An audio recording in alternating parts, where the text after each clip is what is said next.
Hello, everybody. Welcome to Sunday Night Ghost Stories on a Sunday as nature intended. And I suddenly realised I haven't got my microphone plugged in because I was slightly distracted by the fact that the star of the show turned up. There he is, the star of the show. I was about to go live. So, yeah, anyway. Welcome to Sunday Night Ghost Stories on a Sunday as nature intended. Here we are in the library, he said grandly. Got the fire on for effect. What are we reading tonight? We are reading the Ghost Tour of Great Britain, Wales. So at half time, I am going to look up some more of the Ghost Tour books. So that begs the question, what are we drinking tonight? Well, we're kicking off with one of the subscription beers, and we're kicking off with Zapato Mosaic Zapat a Pale Mosaic. I can't make sense what they're trying to do there. What's the read that again? Zapata Ale is an ongoing series of single dry hopped pale ales. Look out for other Zapata ales. Visit zapatabrewing.com. Mosaic Pale Ale, Citrus, Blueberry, Tropical, Pine. All pine. The old piney slight. 5.5%. Zapato Brewery, Holme Mills, Marsden, brewed at Kirkstall, Leeds, UK. Ingredients: water, barley, malt, wheat malt, oats, hops, yeast, allergens in bold. So, pretty good stuff by the looks of things. And what do you know? We haven't even started the ghost stories tonight, and already we have a dead soldier. And run, VT. Oh, it's jolly nice of you. Hello, dead soldier. Seen plenty of those in my time.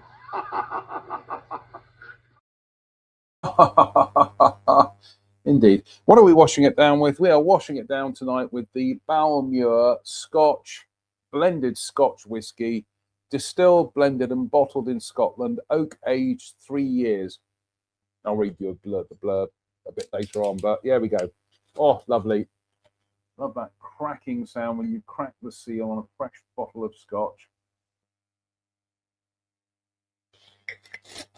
Right, derps. Shall we crack on? Mit the Ghost Stories. We were up to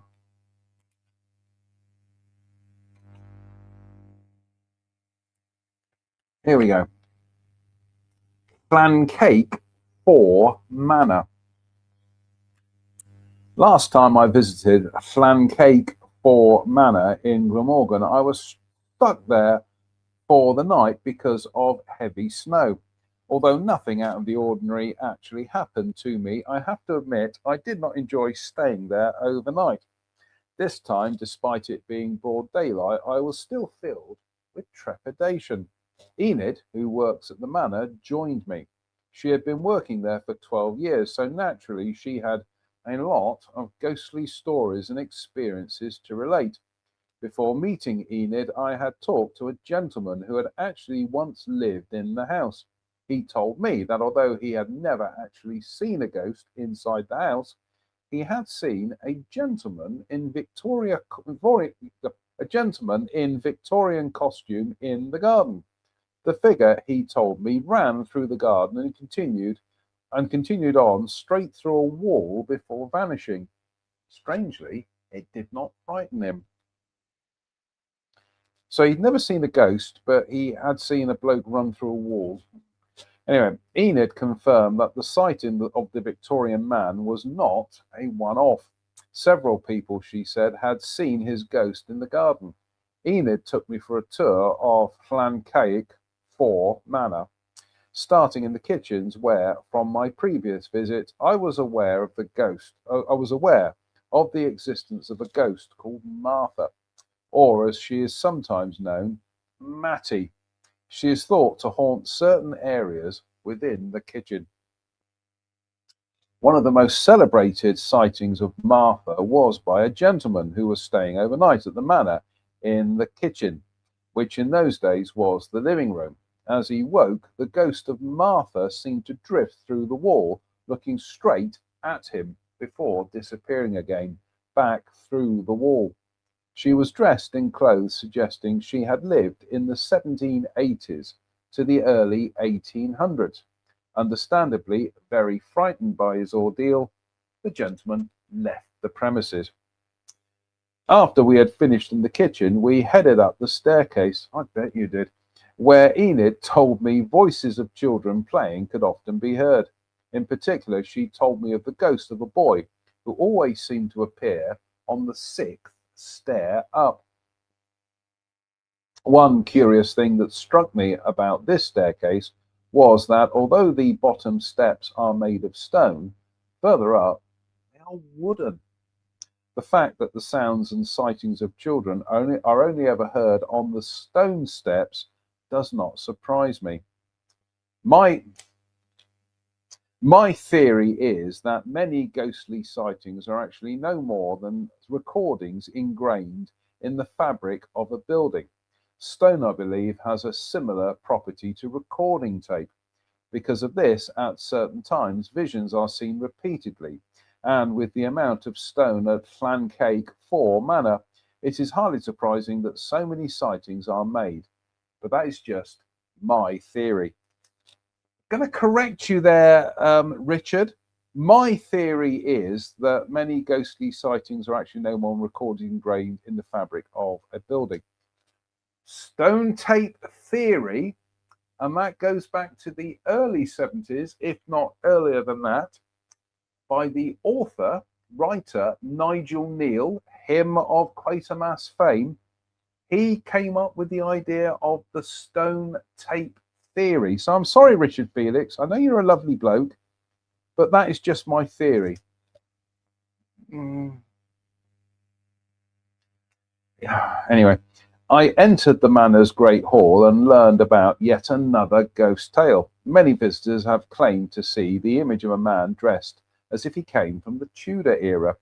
He must have been a very early visitor to the manor and is always seen in the same place, sitting on a window ledge. The sound of footsteps is also often heard coming down the stairs from the Great Hall. It is an accepted fact that King Charles I dined in this room on the 5th of August 1635, which is just gone 4:30, shortly before the end of the First Civil War. Perhaps they are his footsteps that can be heard in the Great Hall. Nobody knows. Just seeing how many pages have we got here. Oh my goodness me. I think we'll have a beer, Derbs. Slange bar in the magnificent Rush beer glass. So in fact I've got my Rush hoodie on tonight as well, but God bless you. So thank you to viewers Kirsten and Steve in the United States. Slange bar.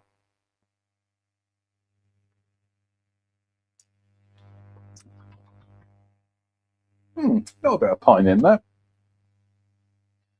We passed through a pretty little room said to get so cold that some people have likened the experience to walking straight into a fridge. In the same room is a stairway that leads to an attic. Enid told me about a day when the manager noticed a weed growing at the top of the attic. In order to get to the weed, she had to remove a bar which rests halfway up a door frame. She pulled the bar back across the door, pulled up the weed, and as she came back to replace the bar, she discovered it was already back in place in the doorway. The manager insists that she was the only person in the entire house that day, so nobody else could have put the bar back in place. I was then told the story of a lady who worked in the manor who, when showing visitors around, felt a shove in the back while standing in the doorway of the same room. It would seem that this particular part of the house is extremely haunted. Next, we walked into the room near to the Great Hall where, after a banquet or party, the hosts and visitors would retire. I found something very interesting on the old latches that I had never seen before. Inscribed here were hex marks, marks made to keep witches at bay. Presumably, these were made to protect the inhabitants and ensure evil did not enter the room. There are other unexplained happenings of historical significance in this room. One of the doors, though set on a latch, regularly swings open, even though members of staff always ensure it is put securely on the latch. Again, in the same room, Enid told me a story that was of particular interest to my cameraman, Steve, who was filming with me at the time. She revealed that something in the room was attracted to cameras. Professional photographers who had been in the room taking pictures for brochures and books had, on 2 separate occasions, felt something very cold behind them. Itchy nose tonight, folks. One photographer moved out of the way, but the coldness followed him. The cameraman kept moving further and further away, but the presence kept following him. The other cameraman stood his ground and said he felt as if someone had been peering over him, looking to see what he was doing. Apparently, when the second photographer did finally walk away from the coldness, one side of his body was very, very cold, and the other side was soaking wet. Oh, itchy bloody nose. It's probably hay fever. Probably him here. We moved onwards and upwards and into the bedroom. I had been in this room before with Most Haunted, and one of the gentlemen I was with actually saw a vision of somebody dying in the bed. The bed itself is very small, and the reason for this is that in times gone by, people used to sleep partially sitting up. They did this because they believed that if the angel of death came at night and saw them lying down completely flat, it might presume them already dead and take them away. It is a fact that Elizabeth I refused to go to bed. She used to sleep on chairs because she was so afraid.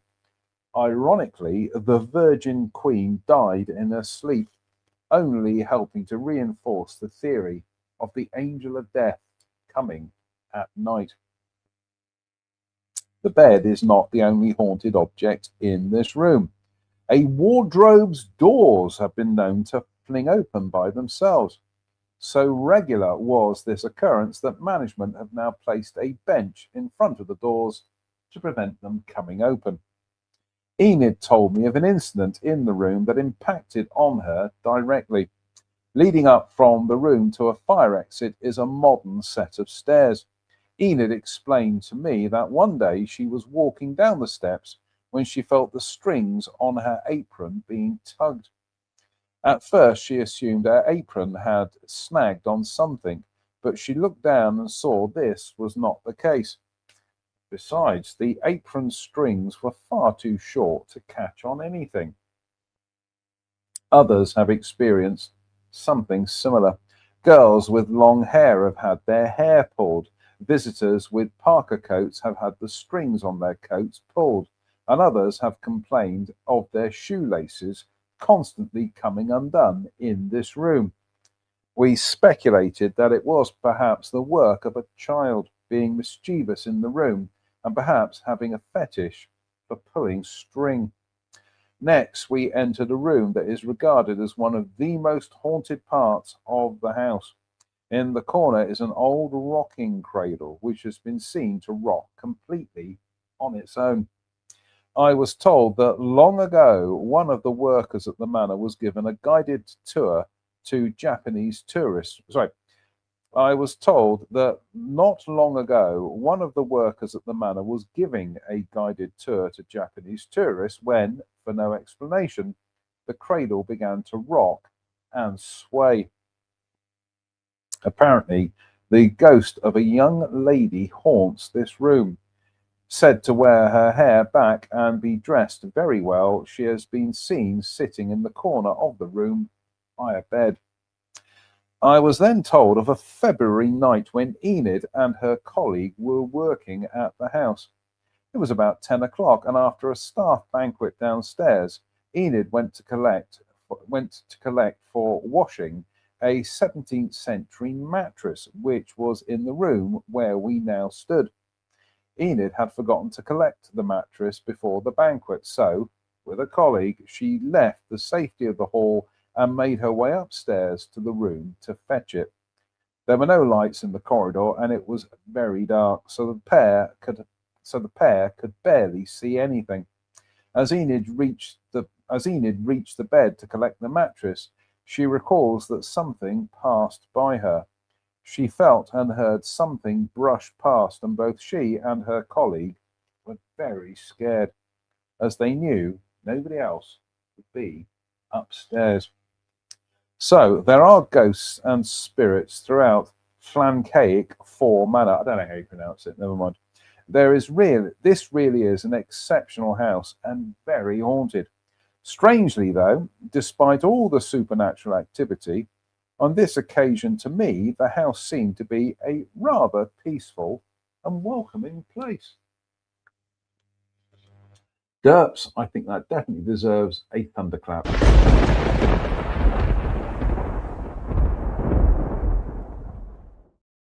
Bum, bum, bum.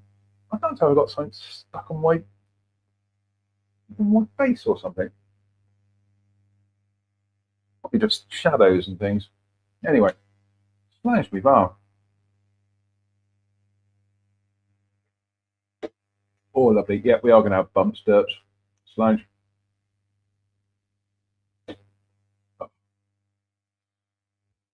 You can see him there. Look, goodness me. He thinks he's the star of the show, and he is, quite frankly. Right, Castle Cock, giggity, Glamorgan. Situated 4 miles northeast of Caerphilly Castle and 6 miles southeast of Cardiff Castle, Castle Cock was transformed in the 1870s from medieval remains into a Victorian Gothic fairy tale castle for the third Marquis of Bute by architect William Burgess. It is actually built on the site of the genuine 13th century fortress of Ifor an old Welsh warrior.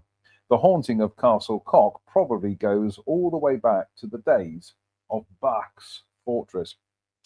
The original castle was probably built in the mid-1200s and has a tower keep in the southwest corner as well as a hall on the south side. It was built entirely from sandstone, which is the reason why it has the name Castle Cock or Red Castle. Gilbert de Clare strengthened the castle in the 13th century. I was told at Castle Cock that the best known ghost story associated with this castle is that of a royalist cavalier who, during the Civil War, is said to have hidden a considerable amount of treasure here in an underground passageway. Many people have reported seeing the same cavalier wandering around, making sure his treasure trove is safe. Needless to say, the treasure has never been found. A more tragic story involves the young son of Dame Griffith, who was never seen again after apparently falling into a bottomless pool of dark water within the castle. When the young boy's mother heard of her son's untimely death, she was grief-stricken, and she too died soon afterwards. Many people claim to have seen the ghost of this woman and describe her as relentlessly wandering the castle and surrounding woods. It would seem that the old bedrooms at the castle are also haunted. Early in the 18th century, an old gamekeeper and his wife occupied a few rooms at the castle. At first, both were content and found the place peaceful and charming. However, after a while, they began hearing strange noises in the night, which they attributed to rats and birds. One night, however, something happened for which they could find no explanation. The old lady was woken by what she described as a strange tapping sound. As she looked around, she saw the figure of a man dressed in what appeared to be clothes from the era of Charles I. He looked sorrowful, and his face was pale. Upon seeing him, the figure retreated to a door, where he disappeared. However, this was only the start of the strange happenings that afflicted the gamekeeper's wife. So curious and confused was the lady by what had just happened that she decided to get out of her bed and walk over to the door to see if she could see where the man had gone. As she went to open the door, she found it was locked. Neither the lady nor her husband had locked the door before retiring to bed. The gamekeeper's wife admitted later that she had often that sorry, the gamekeeper's wife admitted later that she often saw the apparition of a gentleman from bygone days wandering the gardens of Castle Cock The gamekeeper's wife admitted later that she often saw the apparition of the gentleman from bygone days wandering the castle's. Oh, what do you do on Sunday night? I tuned in to watch Sunday Night Ghost Stories, but I watched him read the same line about 1 billion times in order to get a correct reading. Right. The gamekeeper's wife admitted later that she often saw the apparition of the gentleman from bygone days wandering the gardens of Castle Cock and in various places inside the castle. Thank you, and thunder.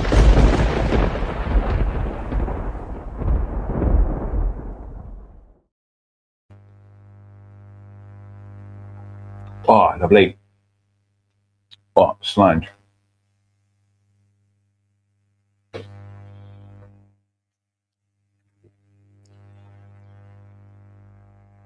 Number 16, Cardiff Castle. I was there. When was I there, Derpy? 3 years ago with friend Jackie. We went there kind of like middle of December. Got the train to Cardiff. Brilliant day out. Must do it again. So, Cardiff Castle. A leading tourist attraction, Cardiff Castle, complete with its fairy tale towers, is situated in the centre of Wales' capital and contained within its mighty walls are 2,000 years of history dating from the Romans in the 1st century AD. The castle's keep was built after the Norman conquest and further fortifications followed. The keep was where Robert, Duke of Normandy, the eldest son of William the Conqueror, was imprisoned for 8 years. Standing across the moat on lonely, windy nights, staring up at the castle keep, a lady is sometimes seen on the other side of the drawbridge. Those who have seen her say she is waving forlornly. Perhaps she is the spirit of an old lover of Robert and is trying desperately to attract the attention of the trapped Duke. Sadly, the Duke would not have been able to see her gestures. On the day he arrived at Cardiff Castle, his eyes were put out and he was blinded. His ghost is also often seen wandering inside the place where he was kept for over 8 years during a 28-year incarceration in Wales. It is impossible to tell whether it is really the ghost of the imprisoned Duke that still roams this castle, but he certainly has every reason to hate the place. Nearby is the splendid Bute Park, so named because in 1766 the castle came by marriage into the possession of the second Marquis of Bute, whose family lived there for 6 generations. Just going to take a quick snap. Derps, where's my camera? What's the time? Yeah.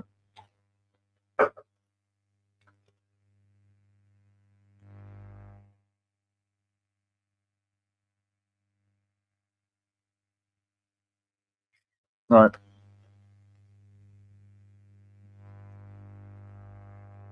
Probably get a telling off for sending it this late, but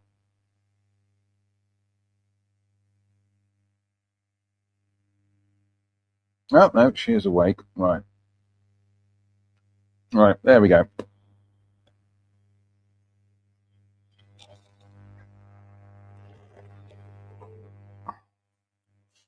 The second Marquis claimed the credit for turning Cardiff Castle. The second Marquis claimed the credit for turning Cardiff into the world's greatest coal exporting port. He died at Cardiff Castle in 1848 in a room near the library, and local folklore has it that he is often seen walking through the fireplace in the library before leaving the room by passing through a 6-foot thick wall and into a corridor, finally passing through the wall of the chapel and into the room in which he died. There seems little reason for the second Marquis's apparent restlessness, because by the time the Bute fortune passed in the mid-19th century to his son, John, it reputedly made the third Marquis the richest man in the world.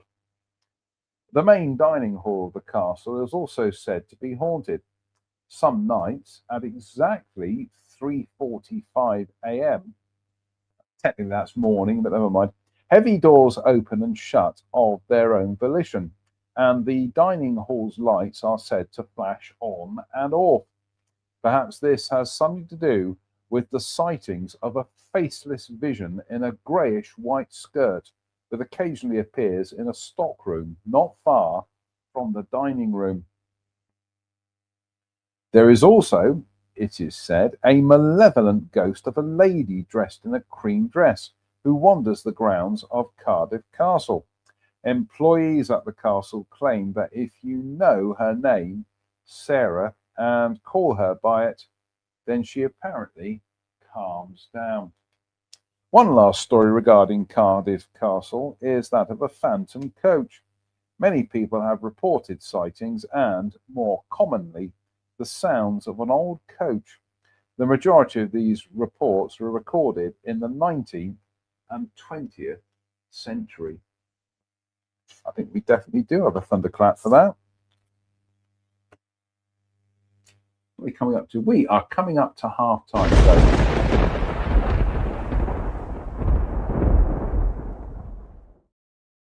But we're not quite half time yet. We've still got a minute to go, so slange me that.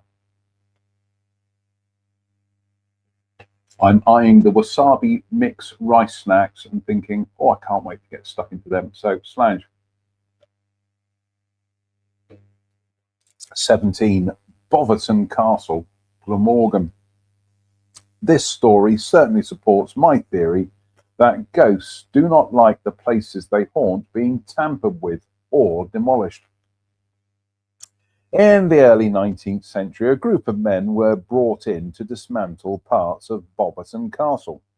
One particularly foul day, the men working on the site were shocked to see what they believed to be a tall female figure dressed in widow's mourning clothes of antique design.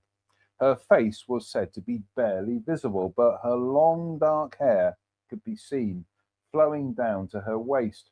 Initially, this apparition terrified the workmen, but as time passed, they grew used to the sounds of her sobbing and accustomed to her wandering around from room to room. The identity of the lady, named by the men working on the site the Black Lady, is not known, but many believe it could be Hadwisa, the daughter of the Earl of Gloucester, who owned Boverton Castle during the reign of Richard I. Hadwisa had married Prince John and was said to be an affectionate and gentle woman. Despite this, Prince John divorced her 10 years later in order to marry another woman. Legend has it that one day the prince fled from his barons and returned to Boverton Castle, where he was sheltered and protected by the gentlewoman he had wronged years before. Perhaps the Black Lady is Hadwisa of Gloucester, weeping over the demise of a castle that had for so long protected her former husband. And we are at half-time, derps, so let's hit the old thunderclap. Goodness me, we are going to run out of ghost story here. We are going to run out of ghost story.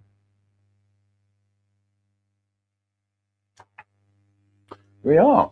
Right, I've just found some other books that we can have a look at. So here we go.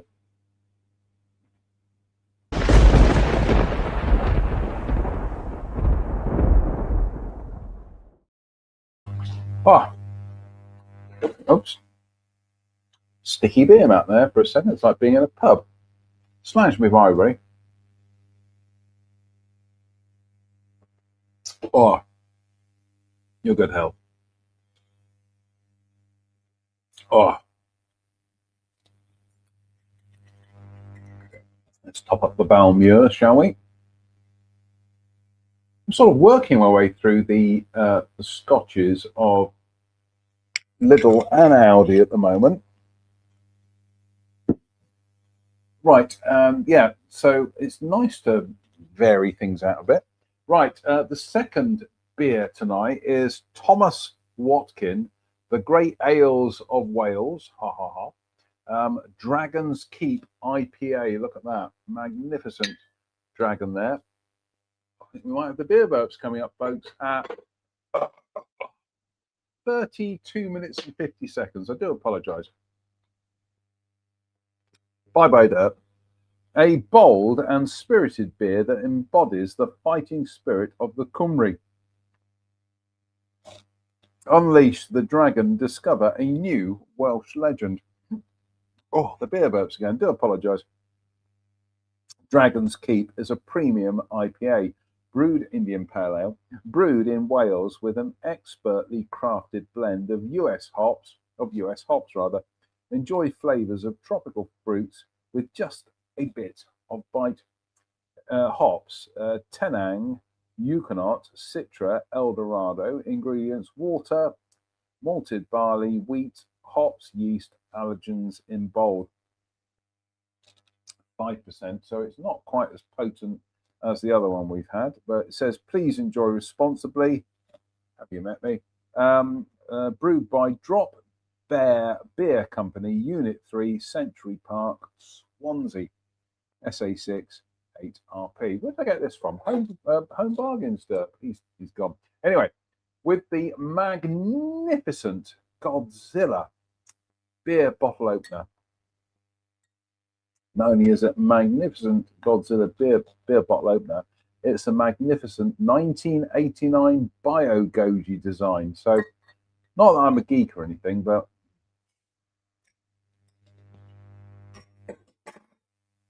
let's top you up, shall we? So, what have we been up to today? We have mostly been doing some gardening, some prep for my other webcast. A little bit of work, tiny bit of work, and that's been it really. What have I got planned for this week? I have got work tomorrow, and then later in the afternoon might pop up to Mum's to do some gardening for her.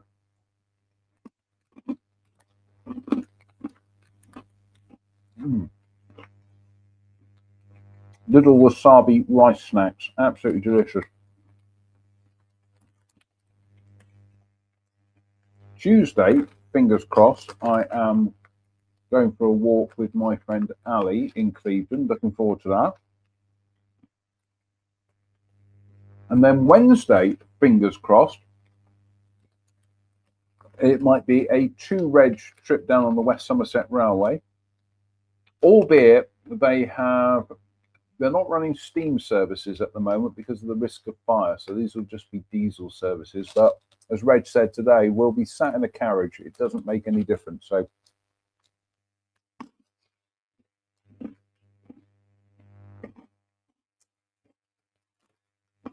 these are delicious. And I am this close to finishing off another artwork project. So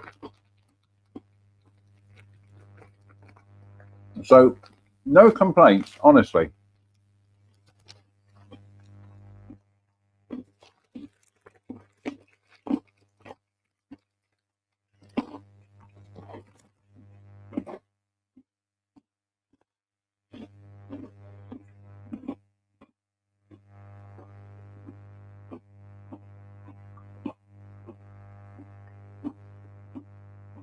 Oh, fan mail.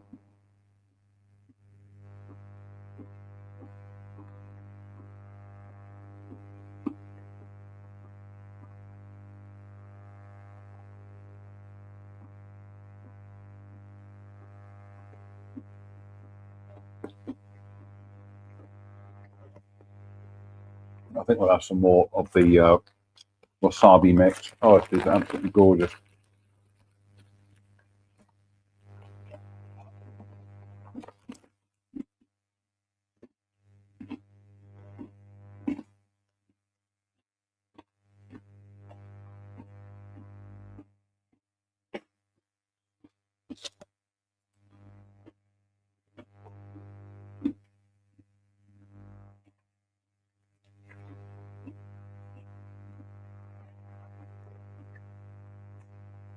Right, here we go. St. Donat's Castle, Llantuit Major, Glamorgan. Oh, let's put my glasses back on. At Llantuit Major in Glamorgan, I visited St. Donat's Castle, a very haunted place which was once the home of William Randolph Hearst.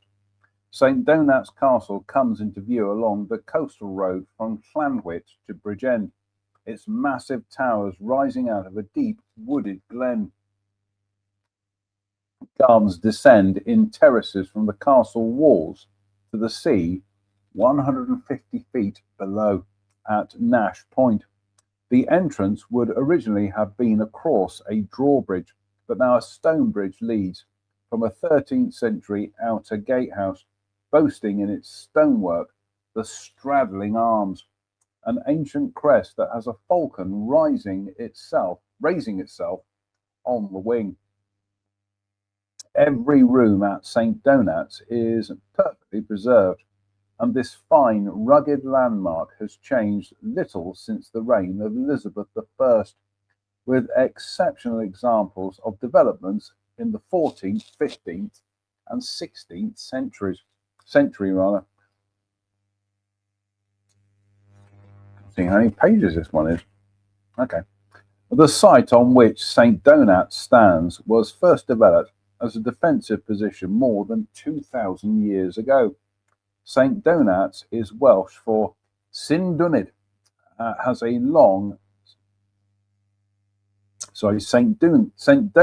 in Welsh, St. Donat has a long history.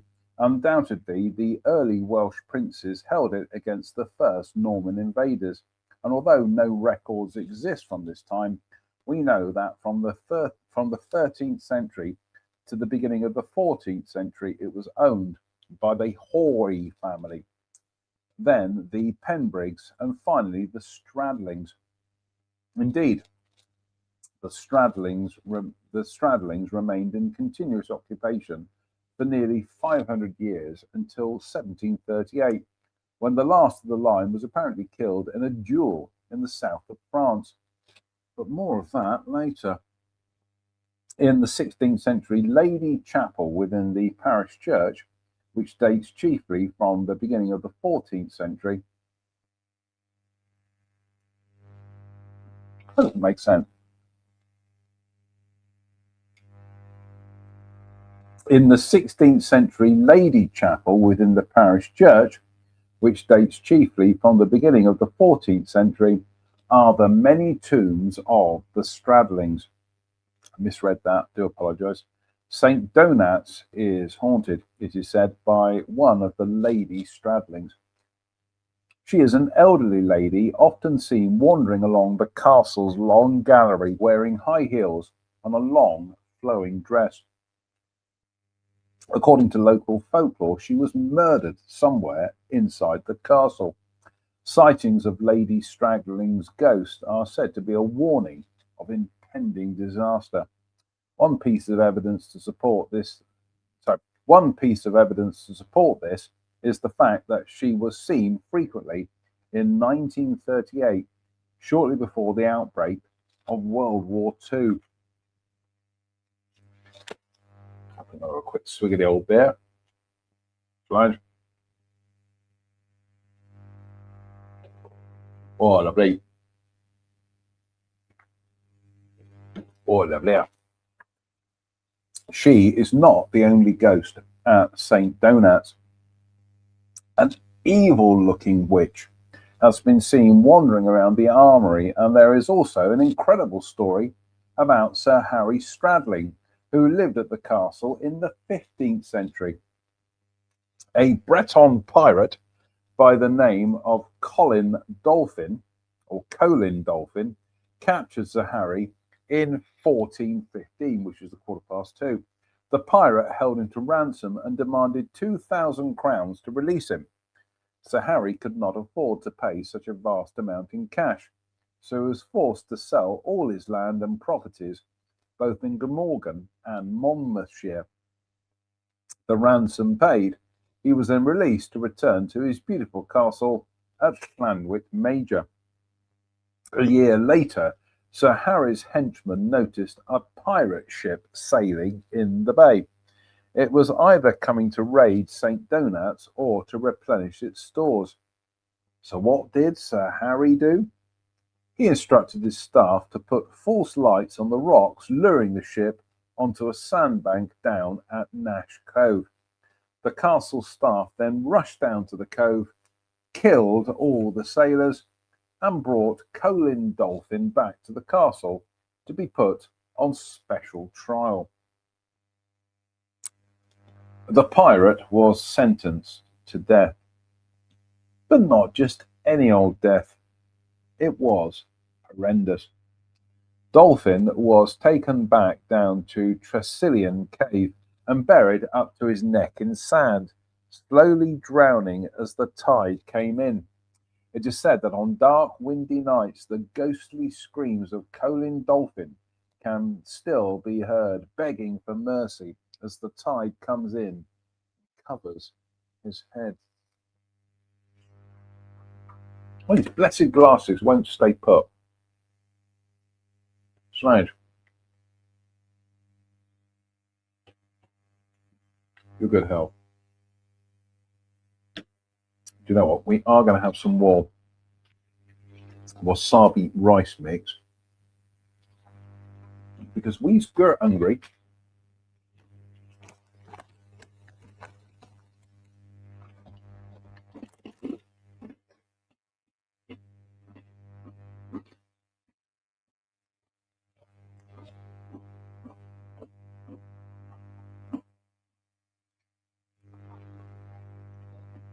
St. Donat's so-called gibbet tower might well have been erected in the time of Sir Harry Stradling, as it resembles the isolated watchtower to the north, usually regarded as his because of his adventures with pirates in the Channel.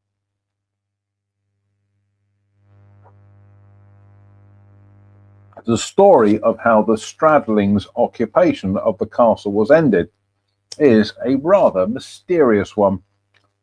In 1738, which is almost 26, Sir Thomas Stradling, who was then 28 years old, went on a tour of the continent with his friend John Tyrwhitt. Tyrwhitt was probably a rogue, and before leaving, persuaded Sir Thomas to sign a paper that stated that if either of them died, the survivor would inherit the estates of the other. Mwah, mwah. The story goes that on the 27th of September 1738, the men were drinking together in Montpellier in the south of France. Sir Thomas had been drinking wine all night, and noting that his friend was rather drunk, Tyrwhitt seized his opportunity and provoked him into a duel, killing him in order to get control of St. Donat's castle. Tyrwhitt claimed his friend had died in a duel with a Frenchman, and the body of Sir Thomas was brought back to the castle for burial. Curiously, while Sir Thomas's body was laid out at St. Donat's, his old nurse noted.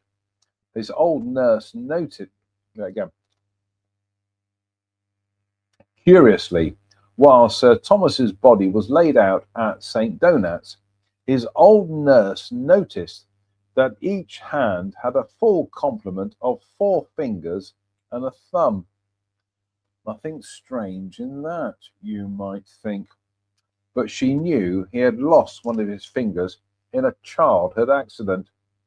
So was this the body of Sir Thomas Stradling? After a long and drawn-out legal battle, Tyrwhitt inherited the estate in 1755. But if the word of the old nurse is true, then the body buried at St. Donat's may not be that of Sir Thomas. If this is indeed the case, his whereabouts after 1738 are a mystery. Some say he was seen on the continent and lies buried in an obscure, unmarked grave without a headstone. It is often said that the lady who haunts the gallery may be a grief-stricken sweetheart of Sir Thomas, longing for him to come home. One of the more unusual stories that I came across at St. Donat's was that of a panther that has apparently been seen in some of the bedrooms and wandering across the castle's corridors. Perhaps the phantom panther is behind one of the other ghost stories at the castle, which tells of bright lights that materialize in some of the bedrooms. These have often been described as having the appearance of bright eyes. It is terrible reading that. These have often been described as having the appearance of bright eyes. It is also said that the sound of a piano playing can often be heard, even when the lid is shut. Some have claimed to see the ghostly hand that plays the piano. I think I have a quick thunderclap there, so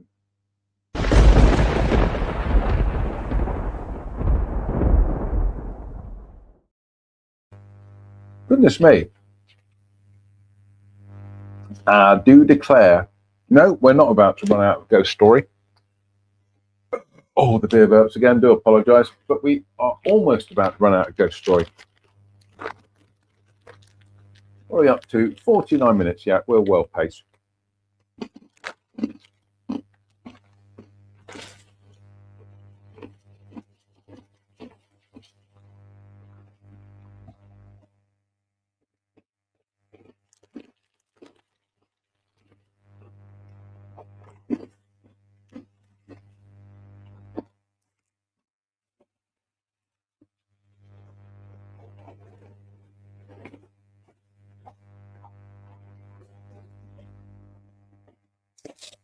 I'm still in the mood for munches, so I'm just having a think. What shall I go for? I think we'll go for Japanese style rice snack mix, I think. It's been a long day, folks.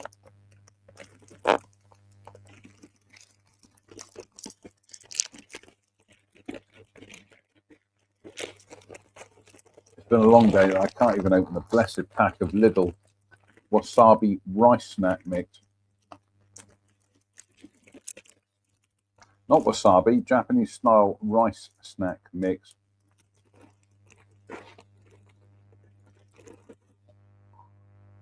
Oh, you know, I'm cursed tonight by the fact my nose is so itchy, my blessed glasses won't stay on, despite the fact that I had the arms tightened the other week.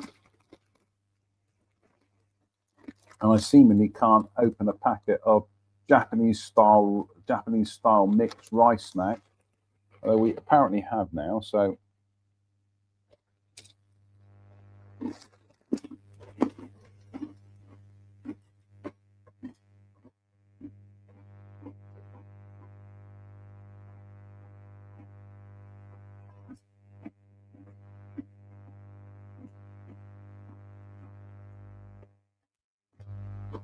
pop them all over the desk here.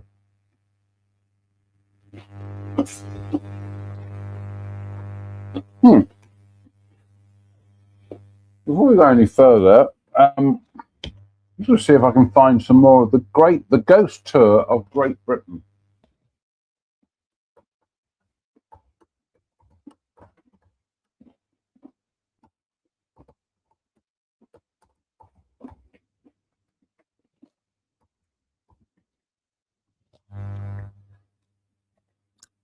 Right, the ghost tour of Great Britain, Derbyshire.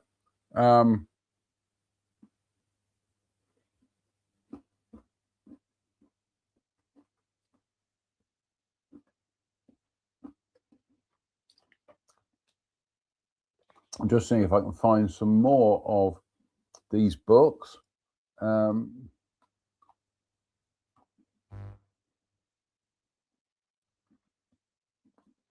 Sorry, folks, we've just broken the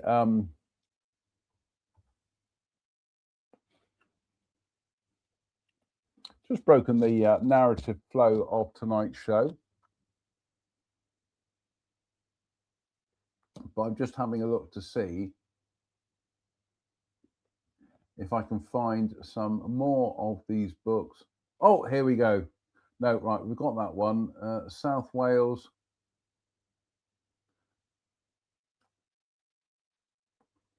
Nottinghamshire. Oh my goodness me, we've got quite a few.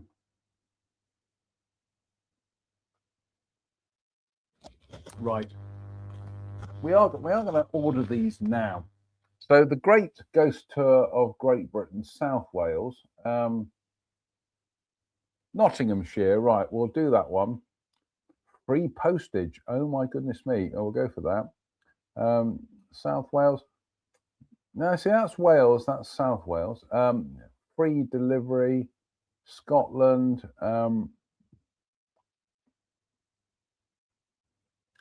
Nottinghamshire. No, we've already just gone that one. Lincolnshire.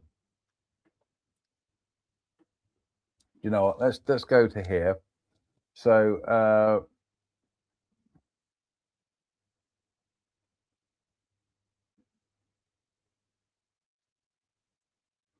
claim discount. Okay, that's just sorry, folks. We are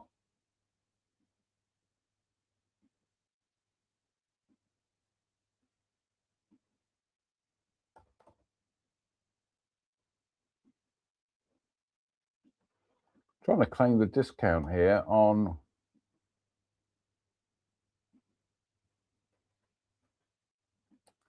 confirm. Right, here we go. The Great Ghost Tour of Great Britain, Nottinghamshire, £3.99.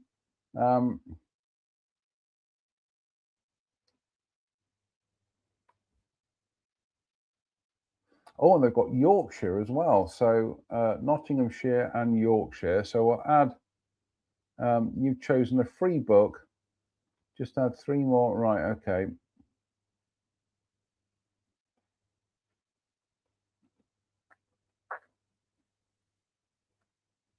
Yorkshire. So what do you do on Sunday night? I tuned in to watch Sunday Night Ghost Stories, but instead I watched a confused man from Dudley ordering books live on the internet. Right, let's add Nottinghamshire to.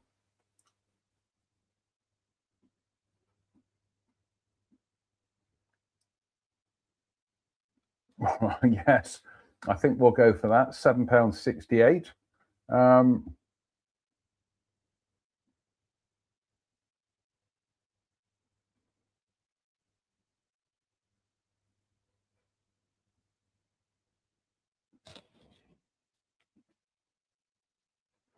Let's see if I can order this.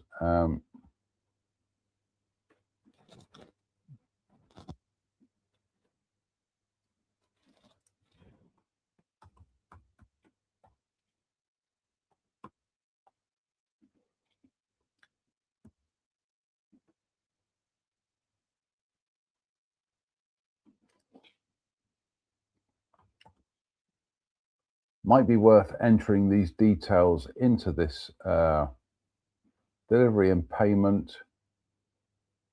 Yep, save my details. PayPal.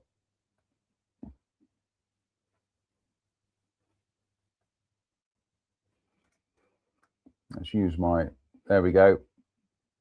Yep, we've just done that. Agreed. £7. So total order £7.68. Place order. The job's a good one. So I've just managed to buy 2 more books from this series for the massive sum of £7.28. So I'm happy. I'm just having a look. I've found some more there. So yeah, we'll carry on, shall we? Hold on with the blessed book.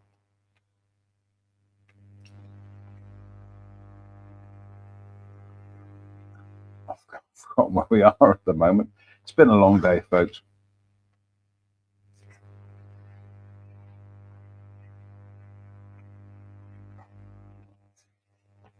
You know what? I think we'll jump ahead to one of the other stories. Oh God, we haven't had a dead soldier yet.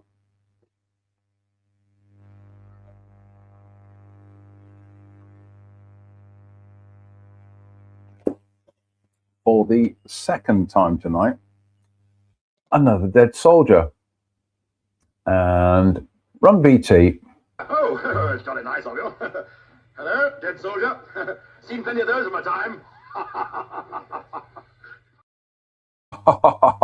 Indeed. Science.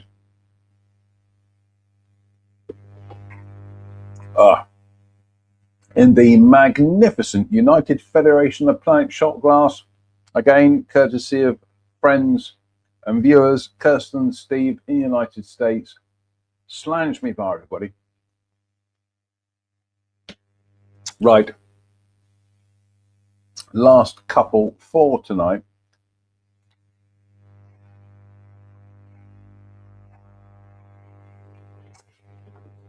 Aberglasney House. The story of Aberglasney spans many centuries, but the house's origins are shrouded in obscurity. The estate belonged to the Bishop of St. David's from around 1600, which is 4 o'clock. It was probably Bishop Anthony Rudd who built the gatehouse and the cloister garden, where I saw and captured on video one, or possibly two, dark, shadowy figures. Oh, beg your pardon. After seeing the apparition, I lost my nerve, tripped over my long coat, dropped the camera and yelled, "It's got me!" According to an Aberglasney tradition dating back to the time of the Rudds, disembodied candle flames appear to foretell a death, as when a housekeeper of the 1630s, or 4:30, saw 5 lights in a room where, following some redecoration or building work, 5 maidservants were found to have died overnight. Their coffin-shaped gravestones can still be seen in the churchyard, and their ghosts still haunt that house. Just gone through the hour mark. Oh, these are all beautifully short. I think this is where we end tonight, actually. Well, we end tonight, but we've still got one more to read for the rest of the show. So, rest of the series show. You know, the rest of this particular book. Salisbury Bar. Ah, cheers.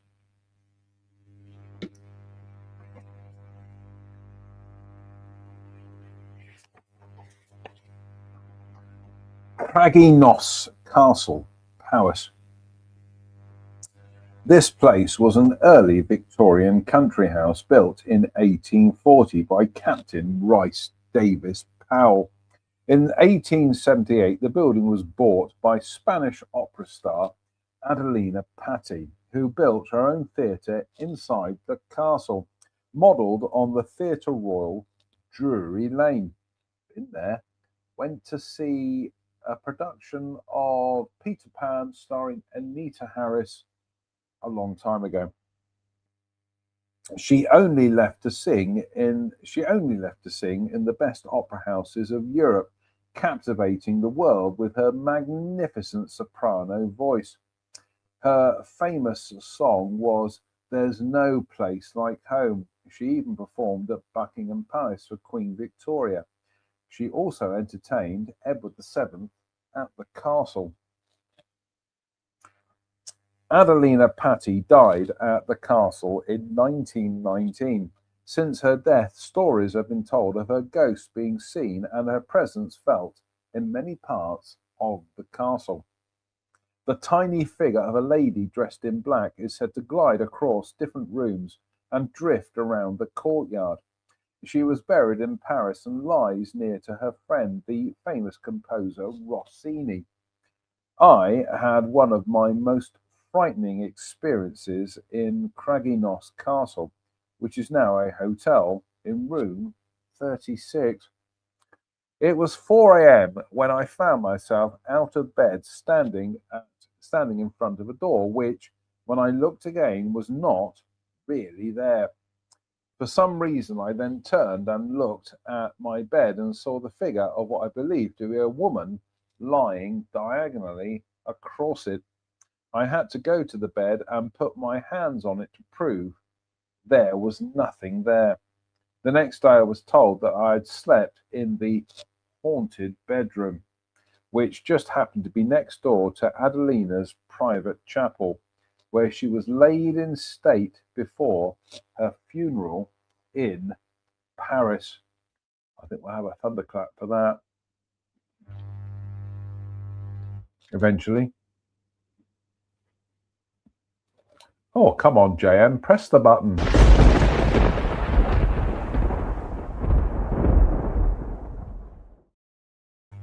Right, last for tonight. Because we's girt hungry. And what do we want to watch? What do we want to watch, Dirt?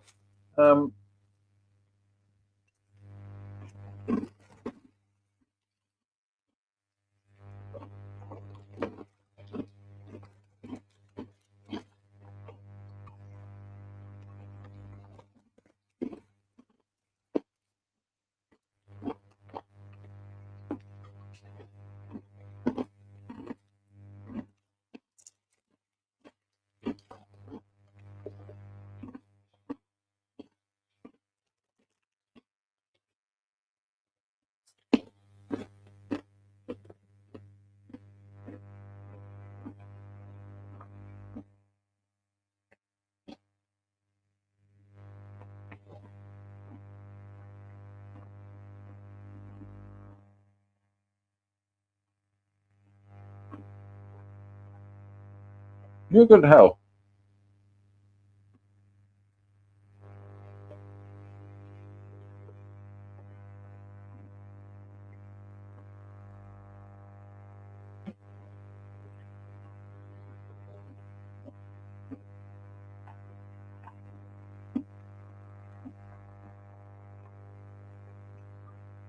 Bodle Wigan Castle.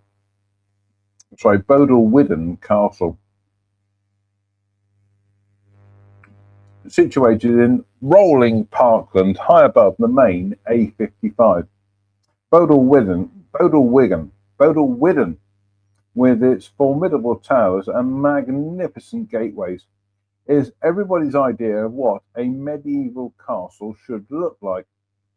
The name translates as the home of Eli Widden, a Romano-British chieftain from the 5th century who lived in the area. The first family that we have records of is the Humphreys family, who lived at Bodle Widden from 1461. From 1690, the Williams family lived there. The actual castle was not built until 1829, which is almost 6:30. During the rebuild, human bones were found near one of the chimneys, and they were built into the wall behind the stone figure called Irgwyr Hith, the Long Man.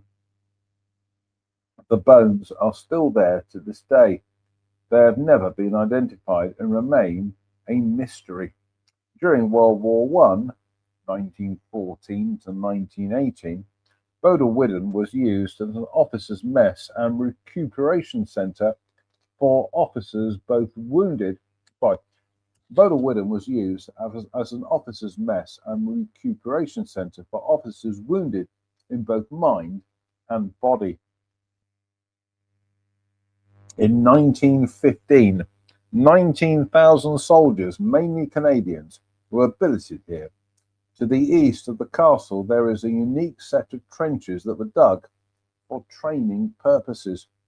It seems hard to believe that in such peaceful surroundings, these trenches were dug to prepare young men for the horrors of the Somme and Passchendaele.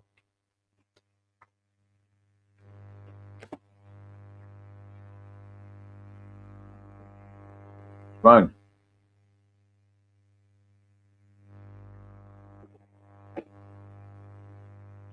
You're good help.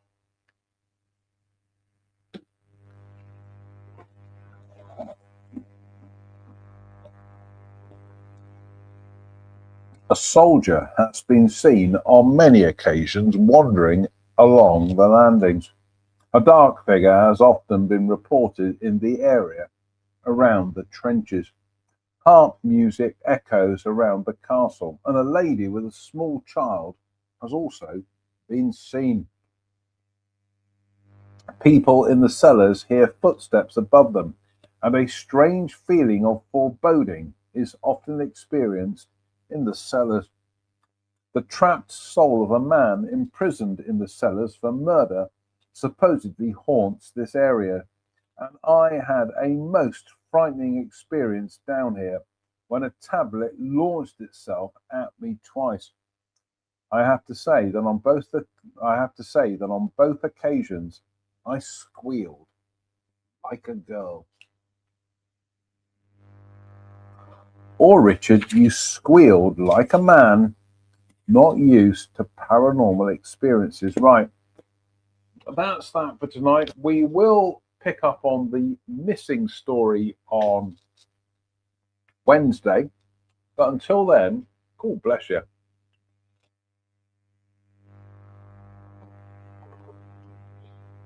Delicious. Sloan. Delicious, sir. Right. That's it for tonight. Goodness me, what are we up to? An hour and 9 minutes. You've had your entertainment's worth tonight. So, fingers crossed. We'll be back for more of this nonsense. I mean, more of this quality entertainment on Wednesday for, brace yourselves, Sunday Night Ghost Stories Extra on a Wednesday. Oh, the beer burps. Do apologise again. So until then, as always, it behoves me to say thank you all. Oh, the beer burps again. Goodness me. Let's try that again. So as always, it behoves me to say thank you for watching. Why? Why not? Fingers crossed. We'll be back on Wednesday for Sunday Night Ghost Stories Extra. So until then, as ever, thank you for watching. Stay safe. Stay out of trouble. And please don't have nightmares. Good night.